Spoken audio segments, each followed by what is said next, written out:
Hi guys and ఇప్పుడు మాట్లాడదాం WWE smack డౌన్లో ఏం జరిగింది అనేది అండ్ అంతేకాకుండా ఇంకొన్ని రెజ్లింగ్ అప్డేట్స్. సో ఫస్ట్ మనం అప్డేట్స్ గురించి డిస్కస్ చేస్తే Bobby Lashley former WWE champion తన కాంట్రాక్ట్ అయితే అయిపోతుంది. ఇంకా జస్ట్ 1 వీక్ మాత్రమే ఉంది డబ్ల్యూడబ్ల్యూఈ కాంట్రాక్ట్లో. హీఈస్ ఎక్స్పెక్టెడ్ టు లీవ్ అంటే డబ్ల్యూడబ్ల్యూఈ నుంచి వెళ్ళిపోయే ఛాన్సెస్ ఉన్నాయి బాబీ లాష్లీ. పాసిబుల్ ఏడబ్ల్యూ కావచ్చు లేకపోతే జపాన్కి కానీ వెళ్ళే ఛాన్సెస్ అయితే ఉన్నాయి. సో జపాన్ నుంచి ఏడబ్ల్యూ నుంచి అండ్ ఇంకా వేరే అదర్ ప్రమోషన్స్ నుంచి అయితే ఇంట్రెస్ట్ వస్తాయంట బాబీ లాష్లీకి మా ప్రమోషన్స్లో అపియర్ అవ్వమని. అయితే బాబీ లాష్లీ మనకి 1 వీక్ దాని తర్వాత డబ్ల్యూడబ్ల్యూకి రీసైన్ చేసే ఛాన్స్ అయితే లేదు. దానికి కారణం కూడా మనకి ఒక విధంగా ఇండైరెక్ట్గా చెప్పినట్టే. ఒక ఇంటర్వ్యూలో బాబీ లాష్లీ ఏమన్నాడంటే, విన్స్ మిక్మ్యాన్ ఉన్నప్పుడు నన్ను విన్స్ మిక్మ్యాన్ నమ్మేటోడు, తనకి తెలుసు బాబీ లాష్లీ ఒక హార్డ్ వర్కర్, తనని ఎక్కడికి పంపించినా తను పని చేసుకొని వచ్చేస్తాడు, డబ్ల్యూడబ్ల్యూని రిప్రజెంట్ చేస్తాడు అని. సో నాకు ఆ ర్యాపో ఉంది అండ్ విన్స్ మిక్మ్యాన్ కూడా నన్ను నమ్మిండు. కానీ ఇప్పుడు ట్రిపుల్ హెచ్తో నాకు అంత ర్యాపోనైతే లేదు. సో అంత టైం అయితే కూడా మేము స్పెండ్ చేయలేదు triple H and Vince McMahon నేను టైం స్పెండ్ చేసిన అని అంటే బాబీ లాష్లీ చెప్పడం అయితే జరిగింది. సో మరి ఇదే రీజనా లేకపోతే ఇంకేమైనా రీజన్స్ ఉన్నాయా బాబీ లాష్లీ రీసైన్ చేయకపోవడానికి గల కారణాలు అనేది బాబీకి తెలియాల్సి ఉంటుంది. But at the end of the day one of the best and one of the very deserving WWE champions తను. 2 time WWE champion and Brock Lesnar feud మనందరూ తెలిసిందే 3 మ్యాచెస్ జరిగినాయి. అఫ్ కోర్స్ మనం అనుకున్నట్టుగా మ్యాచ్ అయితే వెళ్ళలేదు. బట్ బాబీ లాష్లీకి ఎప్పటి నుంచో బ్రాక్ లెస్నర్తో మ్యాచ్ ఆడాలి అని అనుకున్నాడు అండ్ ఆ కోరిక కూడా తీర్చేసుకోవడం అయితే జరిగింది. సో మరి నెక్స్ట్ స్టెప్ ఏం చేస్తాడు బాబీ లాష్లీ అనేది రియల్లీ ఇంట్రెస్టింగ్ థింగ్. సో అది story guys Bobby Lashley. So మరి మీరేమనుకుంటారు, ఏడబ్ల్యూకి వెళ్తే మంచిదా, జపాన్కి వెళ్తే మంచిదా, లేకపోతే టీఎన్ఏకి వెళ్తాడు? ఎందుకంటే టీఎన్ఏ ఫార్మర్ వరల్డ్ ఛాంపియన్ కూడా బాబీ లాష్లీ. సో మరి ఏం చదువుతుంది అనేది చూద్దాం. అండ్ నెక్స్ట్ న్యూస్ వచ్చేసి LA Knight. So LA Knight new United States champion. So తను రీసెంట్గా ఒక కొత్త కాంట్రాక్ట్ అయితే సైన్ చేసిండు డబ్ల్యూడబ్ల్యూకి. కొత్త కాంట్రాక్ట్ కాదు, ఆల్రెడీ ఉన్న కాంట్రాక్ట్ని రీస్ట్రక్చర్ చేసుకోవడం అయితే జరిగింది. సో 2025కి దాని ప్రజెంట్ కాంట్రాక్ట్ అయితే ఎండ్ అవుతుంది. సో దాన్ని ఇంకా ఎక్స్టెండ్ చేసుకొని ఒక మచ్ డిజర్వ్డ్ పే ఇంక్రీజ్ అయితే తీసుకోవడం జరిగింది. అంటే ఇప్పుడు ప్రజెంట్ కాంట్రాక్ట్లో ఉన్న మనీ కంటే కొంచెం ఎక్కువనే మనీ అయితే పే చేస్తుంది డబ్ల్యూడబ్ల్యూకి ఎల్ఏ నైట్కి.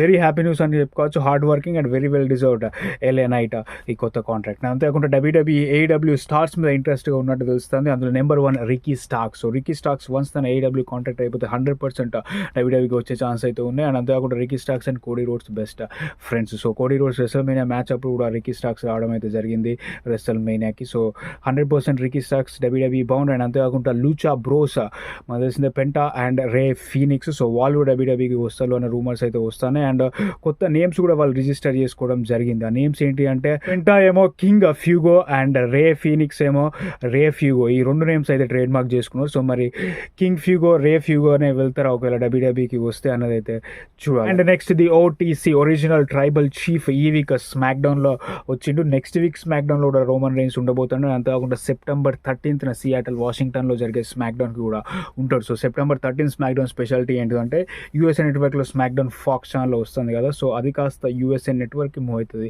సెప్టెంబర్ 13 నుంచి. సో ఫాక్స్ డీల్ అయితే డన్ అండ్ డస్టెడ్. ఇంకా ఫాక్స్లో స్మాక్ డౌన్ అయితే రాదు. యూఎస్ఏ నెట్వర్క్లో రా వస్తుంది కదా, రా అండ్ ఎన్ఎక్స్టీ వస్తుంది. సో సెప్టెంబర్ 13 నుంచి స్మాక్ డౌన్ కూడా యూఎస్ఏ నెట్వర్క్లో వస్తుంది. సో ఇంకా smack down continuously USA network మీద ఉంటుంది. అండ్ రా కూడా డిసెంబర్ 31 అంటే ఎండ్ ఆఫ్ ద డిసెంబర్ దాకా రా యూఎస్ఏ నెట్వర్క్లో ఉంటుంది. దాని తర్వాత జనవరి నుంచి నెట్ఫ్లిక్స్కి వెళ్ళిపోతుంది. అండ్ ఎన్ఎక్స్టీ కూడా యూఎస్ఏ నెట్వర్క్స్ నుంచి సిడబ్ల్యూకి వెళ్ళిపోతుంది అక్టోబర్ 1 నుంచి. అందువల్లనే మనకి ఎన్ఎక్స్టీ అక్టోబర్ 1 వీక్ సిడబ్ల్యూ షోలో సీఎం పంక్ వస్తాడు. ఆల్ స్టేట్ వెళ్ళిన షికాగోలో జరుగుతుంది. అండ్ దాని తర్వాత వీక్ సెయింట్ లూయిస్ ఎంటర్ప్రైజ్ అరీనాలో ర్యాండీ ఓర్టన్ కూడా రాబోతాడు. సో అది స్టోరీ గైస్. యూఎస్ఏ నెట్వర్క్లో స్మాక్ డౌన్ ఉంటుంది, నెట్ఫ్లిక్స్లో రా ఉంటుంది, సిడబ్ల్యూ నెట్వర్క్లో ఎన్ఎక్స్టీ ఉంటుంది 2025 నుంచి.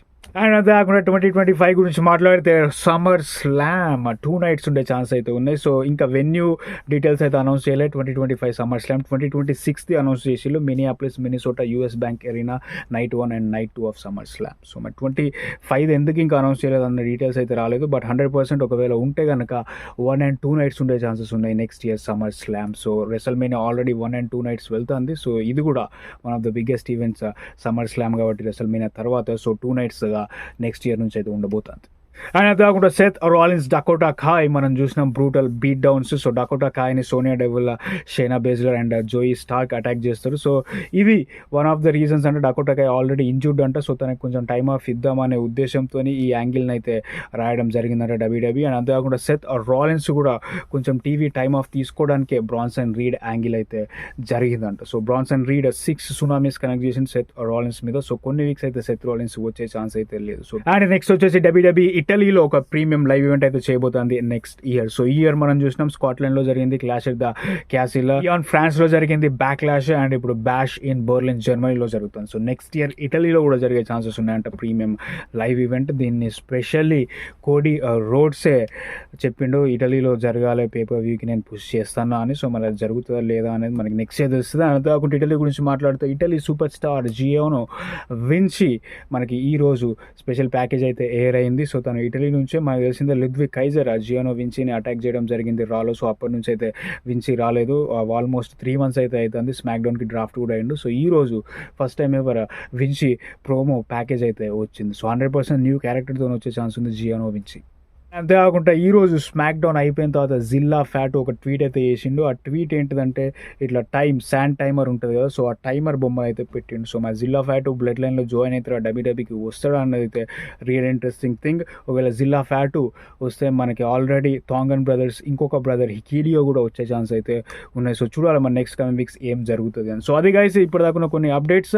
అండ్ ఇప్పుడు స్మాక్ డౌన్ గురించి మాట్లాడితే స్మాక్ డౌన్ అయిపోయిన తర్వాత ఒక హాఫ్ ఇయర్ మ్యాచ్ అయితే జరిగింది, dark match, mixed tag team match. Braun Strowman, Kairi Sane versus Liv Morgan and Dominik Mysterio. So ఈ మ్యాచ్లో మనకి లివ్ మోర్గన్ని పిన్ చేస్తుంది కైరీ సేన్. సో అట్లా Braun Strowman and Kairi Sane అయితే మ్యాచ్ గెలవడం జరుగుతుంది. సో ఇది డార్క్ మ్యాచ్ టీవీలో టెలికాస్ట్ అవ్వదు కాబట్టి ఎలాంటి ఇబ్బంది అయితే లేదు లివ్ మోర్గన్కి.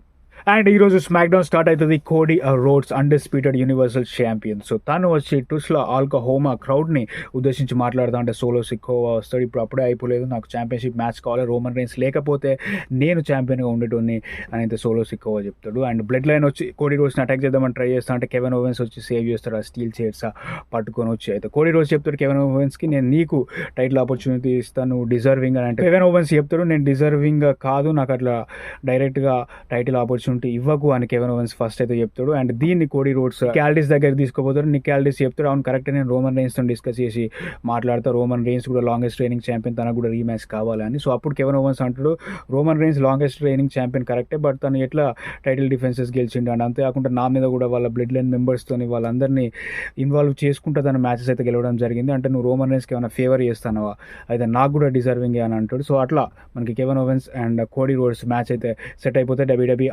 అన్డిస్ప్యూటెడ్ ఛాంపియన్షిప్కి బ్యాష్ ఇన్ బెర్లిన్లో. సో ఇప్పుడు 2 మ్యాచెస్ సెట్ అయినాయి. రాలో Randy Orton versus Gunther for the WWE world heavyweight championship and Kevin Owens versus Cody Rhodes for the undisputed WWE championship. So మరి ఈ 2 మ్యాచెస్లో ఏదైనా ఒక్క మ్యాచ్లో టైటిల్ చేంజ్ అవుతుందా లేకపోతే చేంజెస్ అవ్వవా అనేది మనకి August 31 10:30 AM తెలుస్తుంది. అండ్ అంతేకాకుండా street profits versus 8 on down tag team match జరిగింది. ఇందులో స్ట్రీట్ ప్రాఫిట్స్ 8 on downని ఓడిస్తారు. మంచి మూమెంటమా, వాళ్ళు మళ్ళీ ట్యాగ్ టీమ్ టైటిల్స్ గెలిచే ఛాన్స్ అయితే ఉంది. డాకిన్స్ చెప్తాడు 3 yearsగా వాళ్ళు ఛాంపియన్షిప్స్ ఏం గెలవలేదని ట్యాగ్ టీమ్ టైటిల్స్. సో 100% మేబీ చాలా కాన్ఫిడెంట్గా కనిపిస్తారు, ఫ్యూచర్లో గెలిచే ఛాన్సెస్ ఉన్నాయి. అండ్ అంతేకాకుండా Jade Cargill versus Alba Fyre match అవుతుంది. ఈ మ్యాచ్లో జేడ్ కార్గిల్ అల్బా ఫైర్ని ఓడిస్తుంది. దాని తర్వాత బియాంకా బెలర్ అండ్ జేడ్ కార్గిల్ని అన్హోలీ యూనియన్ ఐలాడో and Alba Fyre and Belair డెవలపర్ కొడుతూ అంటే నయోమి వచ్చి సేవ్ చేస్తారు. So 3 on 3 women tag team match ఫ్యూచర్లో ఉండే ఛాన్స్ ఉంది. బట్ నెక్స్ట్ వీక్ అయితే Naomi versus Blair Davenport match number 3. ఇంతకుముందు జరిగిన 2 మ్యాచెస్లో నయోమి గెలిచింది. సో మరి ఈసారి బ్లేర్ నయోమిని ఓడిస్తారు లేదా అనేది చూడాలి. అండ్ అంతేకాకుండా Escobar versus Andrade United States number 1 contender championship match అయితే జరిగింది. ఇందులో శాంతోస్ ఎస్కోబార్ ఆంద్రాడేని ఓడించడం జరుగుతుంది. సో అలాగా మనకి LA Knight versus Escobar 1-on-1 match for the United States championship ఫ్యూచర్లో ఉండబోతుంది. కార్మెలో హెయిస్ డిస్ట్రాక్షన్ వల్ల శాంటోస్ ఎస్కోబార్ గెలిచిండు. కార్మెలో హెయిస్ మీద Andrade already back to back 2 times గెలవడం అయితే జరిగింది. సో ఒక సోర్ లూజర్ టైప్లో కార్మెలో హెయిస్ వచ్చి ఆండ్రాడేకి మ్యాచ్ అయితే కాజ్ చేసింది. సో మ్యాచ్ నెంబర్ 3 అయితే 100% ఉంటుంది ఆంద్రాడే వర్సెస్ కార్మెలో హెయిస్ ఫ్యూచర్లో. సో మరి చూడాలి ఏలే నైట్ శాంటోస్ ఎస్కోబార్ని ఓడించి తన ఛాంపియన్షిప్ రిటైన్ చేసుకుంటారు చేసుకుంటారా, లేకపోతే ఎస్కోబార్ ఇప్పటిదాకా మెయిన్ రాష్ట్రంలో తన సింగిల్ ఛాంపియన్షిప్ కూడా గెలవలేదు. సో ఎల్ఏ నైట్ని ఓడించి యునైటెడ్ స్టేట్స్ ఛాంపియన్ అవుతారా లేదా అని. అంతేకాకుండా DIY versus pretty deadly tag team number 1 contenders match అవుతుంది. ఇందులో డిఐవై ప్రిటీ డెడ్లీని ఓడించి న్యూ నెంబర్ 1 కంటెండర్స్ అవుతారు బ్లడ్ లైన్ ట్యాగ్ టీమ్ ఛాంపియన్షిప్కి. సో జేకబ్ ఫాటో అయితే రాలేదు. సమ్మర్ స్లామ్లో జరిగిన ఇంజురీ కారణంగా only Tama Tonga and Tonga Loa Solo Sikoa రావడం అయితే జరిగింది. సో మెయిన్ ఈవెంట్లో సోలో సిక్కువా రోమన్ రైన్స్ని కాల్అవుట్ చేస్తాడు. సో రోమన్ రైన్స్ అన్నట్టుగానే వచ్చి Tongan bros Tonga Loa and Tama తాంగాని steel స్టెప్స్తోని, steel చైర్తోని, స్పియర్స్తోని, super man పంచెస్తోని ఇద్దరిని హ్యాండిల్ చేస్తాడు. అండ్ దాని తర్వాత సోలో సికోవాని కూడా కొట్టడానికి అయితే వెళ్తాడు. సోలో సికోవా చాలా ధైర్యంగా రింగ్లోనే ఉంటాడు. రోమన్ రైన్స్ని కౌంటర్ చేయడానికి ట్రై చేస్తాడు. But Roman Reigns out smart చేస్తాడు సోలో సికోవాని. సో ఈసారి అయితే ఎవరు రాలేదు రోమన్ రైన్స్తోనే. జెమ్మీ ఊసో కావచ్చు, లేకపోతే జిల్లా ఫ్యాటో కావచ్చు, లేకపోతే ఇంకోలానైతే అయితే రాలేదు. సో 100% నాకు తెలిసి మేబీ జేకబ్ ఫాటు ఒకవేళ ఇన్వాల్వ్ అయితే 100% రోమన్ రైన్స్కి సపోర్ట్గా ఇంకోలన్నా వచ్చే ఛాన్స్ అయితే ఉన్నాయి. సో జేకబ్ ఫాటు లేడు కాబట్టి రోమన్ రైన్స్ సింగిల్ హ్యాండెడ్గా వీళ్ళ ముగ్గురిని హ్యాండిల్ చేయడం అయితే జరిగింది. సో చూడాలి Roman Reigns versus Solo Sikoa Bash in బెర్లిన్లో ఉంటుందా, లేకపోతే ఏం జరుగుతుందని. అంతేకాకుండా ఆ ఉలఫాలా మాల్ ట్రెడిషనల్ మాల ఉంది కదా, సో అది రోమన్ రైన్స్ తీసుకోవడానికి ట్రై చేస్తాడు సోలోని కొట్టిన తర్వాత. బట్ తీసుకోవడానికి వెళ్తా అంటే మళ్ళీ తాంగన్ బ్రదర్స్ వచ్చి అటాక్ చేస్తారు. అండ్ దాన్ని అడ్వాంటేజ్గా తీసుకొని సోలో సిక్కువా ఆ మాలను తీసుకొని అయితే తన మెడలో వేసుకొని వెళ్ళిపోతాడు. అండ్ తర్వాత రోమన్ రైన్స్ తాంగన్ బ్రదర్స్ని మళ్ళీ కొట్టడం అయితే జరుగుతుంది. సో చూడాలి రోమన్ వర్సెస్ సోలో ఎవరు అసలైన ట్రైబల్ చీఫ్ అని. అండ్ ఆ ఉలఫాల మాలా కూడా ఆన్ ద లైన్ ఉండే ఛాన్సెస్ ఉన్నాయి ఈ మ్యాచ్ కనుక జరుగుతుంది. సో అది స్టోరీ గైస్. అండ్ మీకు ఎలా కనిపించింది ఈ వీక్ స్మాక్ డౌన్ కింద కమెంట్ చేయండి. Thank you so much for watching.